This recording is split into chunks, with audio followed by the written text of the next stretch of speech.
السلام عليكم. عاملين ايه؟ يا رب دايما تكونوا بألف خير.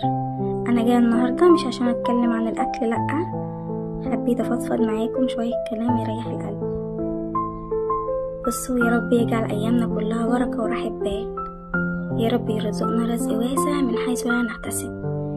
الدنيا مش مستاهله زعل ولا ضيق، كل حاجه بتعدي ومع الصبر بيجي الفرج.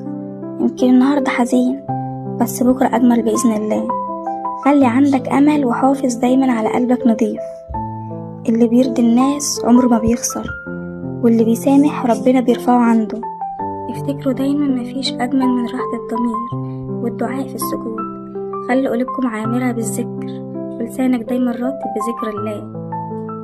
سبح